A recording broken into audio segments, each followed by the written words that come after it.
Hi, my name is Sam Adams. Welcome to Plant-Based 123. Today we're going to talk about bananas. Most people only know about one banana, but there are actually a lot of different variations. There's some with big seeds, there's some that are unedible, there's some that are just a starchy, unsweet mess.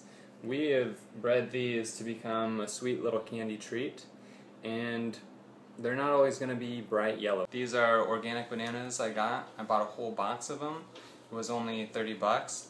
Go to like the store manager and you say, hey, I'd like to buy a whole box of bananas. In fact, I would like to buy them when they're overripe. Typically you can buy overripe bananas anywhere from $1 to 25 cents for like every 6 or 7 bananas. Or you split it by 40 pounds, the whole box, and you say, I'll buy a box for 15 bucks or $10. I mean, they really do just throw them in the garbage, so you really shouldn't be shy about asking for them. I have so many bananas here, I'm actually balancing the camera on bananas. What I do is I take freezer bags. These are used. I like to use name brand stuff just because it lasts longer, and I have reused these bags at least 10 or 15 times. So the trick is to not just like jam them in a bag and make them squishy. You gotta make them flat. Lay them flat. Something I did wrong was I left them all in the plastic, especially because it was so hot in our apartment. And if you want to slow down the ripening process, you need to get them out of the plastic and honestly spread them out. Like one ripe banana can infect the entire group of bananas and speed up the process. Okay, so these are really, really ripe. Like these are gelatinous ripe, but don't be afraid of that. Oh, I think if I tried to eat that right now, I'd probably gag. This is too slimy. This is perfect for smoothies, baking, and blending, like an egg replacer. This is perfect. This is when you want to use a banana to replace an egg. Honestly, they're much better for all the recipes and stuff when they are this ripe. They're not rotten, there's nothing wrong with them, they're just so sweet.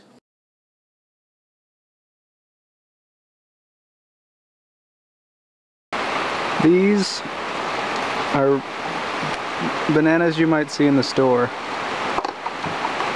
but they're a lot better. They're a lot yummier. These are called Patriota.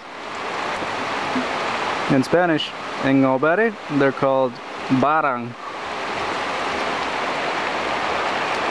These are different bananas. In Spanish, they're called cuadrado because they have 5 sides. In Ngobere, they are called boda.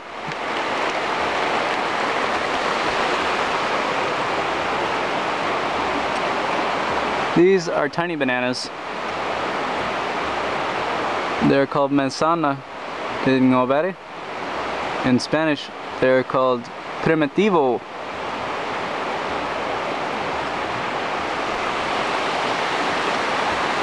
Here's a size comparison between the two.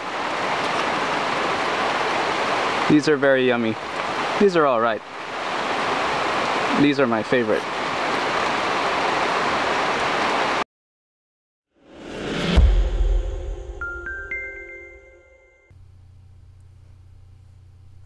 Are organic foods safer or healthier than conventional alternatives? Two separate questions. Some consumers are interested in getting more nutrients, whereas others are more concerned about getting less pesticides. Let's do nutritious first. Hundreds of studies reviewed, and they didn't find significant differences for most of the traditional nutrients like vitamins and minerals, and so concluded that despite the widespread perception that organically produced foods are more nutritious, they didn't find robust evidence to support that perception. They did, however, find higher levels of phenolic phytonutrients. These so-called secondary metabolites of plants are thought to be behind many of the benefits ascribed to eating fruits and vegetables, and organic fruits and vegetables have between 19 and 69% more of a variety of these antioxidant compounds.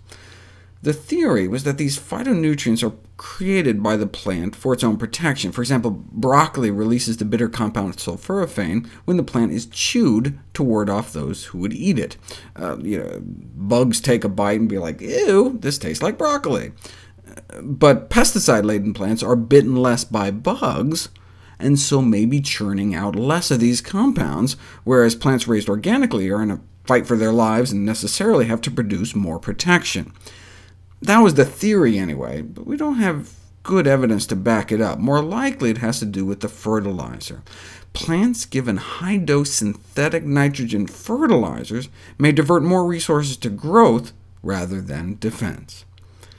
These antioxidants may protect the plant, but what about us? More antioxidant phytonutrients in organic vegetables, and so yes, more antioxidant activity, but also more anti-mutagenic activity. They exposed bacteria to a variety of mutagenic chemicals like benzopyrene, the polycyclic aromatic hydrocarbon found in barbecued meat, or IQ, the heterocyclic amine found in grilled, broiled, fried meats, as well as cigarette smoke. And there were fewer DNA mutations in the Petri dishes where they added organic vegetables, compared to the Petri dishes where they added conventional vegetables. Preventing DNA damage in bacteria is one thing, but what about effects on actual human cells?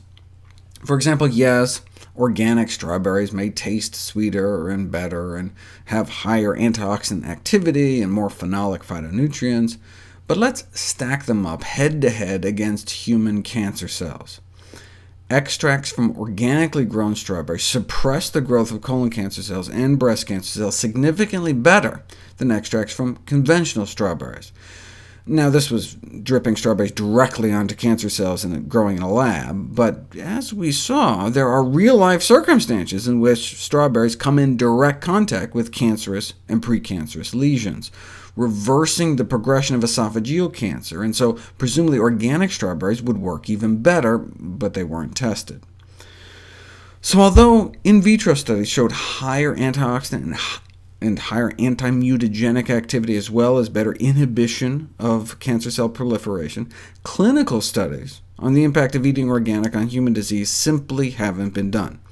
And based on antioxidant phytonutrient levels, organic produce may be considered 20 to 40% healthier, the equivalent of adding 1 or 2 servings worth to a 5-a-day regimen, but organic produce may be 40% more expensive. So for the same money, you could just buy the extra servings worth of conventional produce. So from a purely nutrients per dollar standpoint, it's not clear that organic foods are any better. But people may buy organic foods to avoid chemicals, not just because they're more nutritious, which brings us to the next question, or are organic foods safer? Which I'll address next.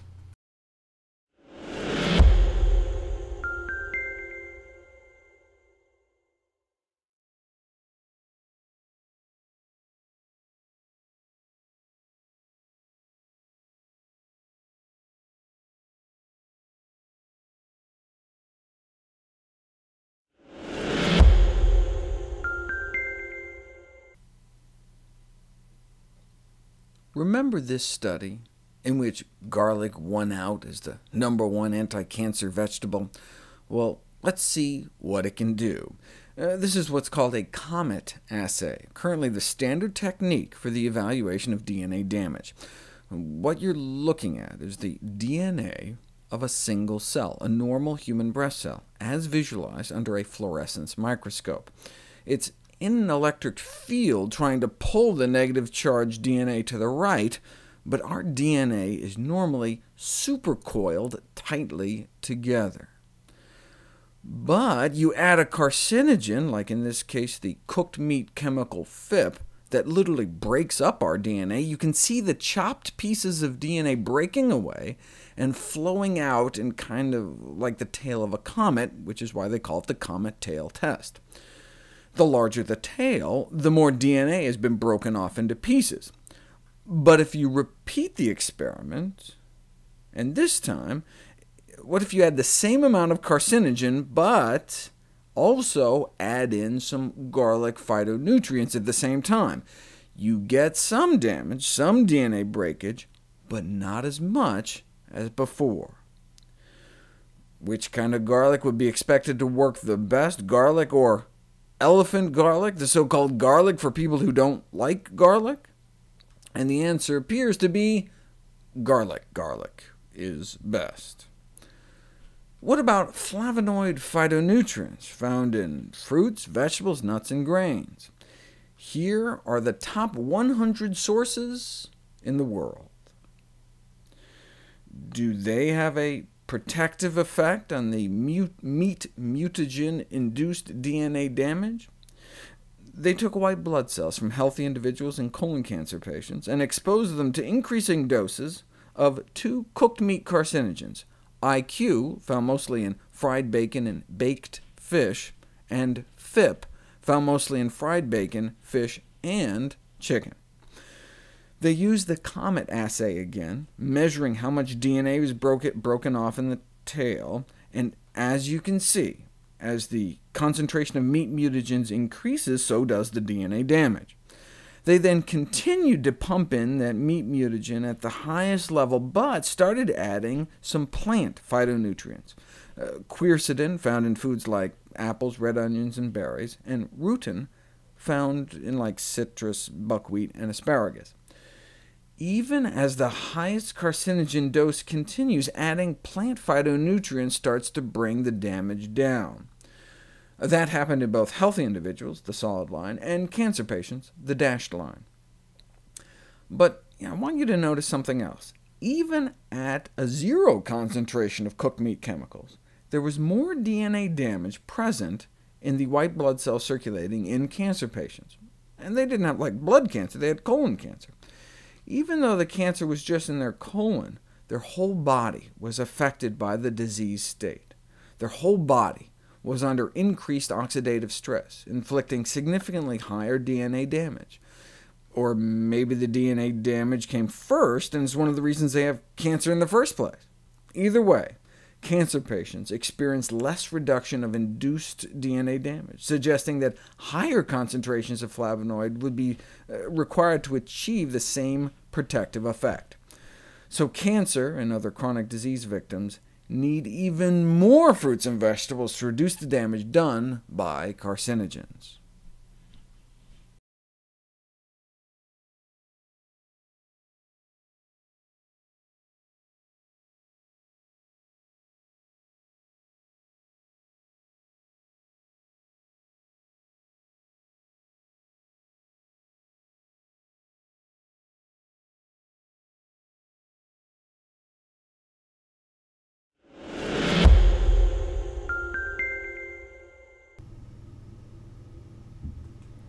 Studies like this, in which Harvard researchers found the consumption of whole fruits, such as blueberries, grapes, and apples, significantly associated with lower risk of type 2 diabetes, whereas grapefruit juice consumption was associated with higher risk, highlight the dramatic difference between eating whole fruits and just drinking fruit juice. If you eat apples, your cholesterol drops compared to drinking apple juice, but leave just a little of the fiber behind cloudy apple juice, and it makes a difference. We used to think of fiber as just a bulking agent that helped with bowel regularity. In fact, you can get the same laxative effect with indigestible plastic particles. Feed people a couple spoonfuls of sliced polyvinyl tubing, and you can increase stool bulk, frequency, and consistency. So fiber was viewed as a similarly inert, indigestible substance. But now we know fiber is digestible by our gut bacteria, who make short-chain fatty acids with it, which have a number of health-promoting effects, such as inhibiting the growth of bad bacteria and increasing mineral absorption. For example, experimentally infusing the rectum of the human body, they can stimulate calcium absorption. So much so, you can improve the bone mineral density of teenagers just by giving them the fiber naturally found in foods like onions, asparagus, bananas. Our good bacteria also use fiber to maintain normal bowel structure and function, preventing or alleviating diarrhea and stimulating colonic blood flow up to 5-fold, as well as fluid and electrolyte uptake. The major fuel for the cells that line our colon is butyrate, which our good bacteria make from fiber, so we feed them, and they feed us right back. But if the only difference between fruit and fruit juice is fiber, why can't the juice industry just add some fiber back to the juice, sprinkle in a little Metamucil? Right? Why can't juice with added fiber be equated with whole fruit? The reason is because we remove a lot more than just fiber when we juice fruits and vegetables. We lose all the nutrients that are bound to the fiber. Way back in the 80s, a study found a discrepancy as to the amount of fiber in carob using two different methods. There was a gap of about 20% that was identified not as fiber, but non-extractable polyphenols, a class of phytonutrients thought to have an array of health-promoting effects. In the light of these results, it's worth noting that some of the effects associated with the intake of dietary fiber in plants may actually be due to the presence of these polyphenols stuck to the fiber. Non-extractable polyphenols, usually ignored, are a major part of dietary polyphenols. Most polyphenol phytonutrients in plants are locked to the fiber. These so-called missing polyphenols make it down to our colon and are then liberated by our friendly flora, and can then get absorbed into our system. The phytonutrients in fruit and vegetable juice may just be the tip of the iceberg.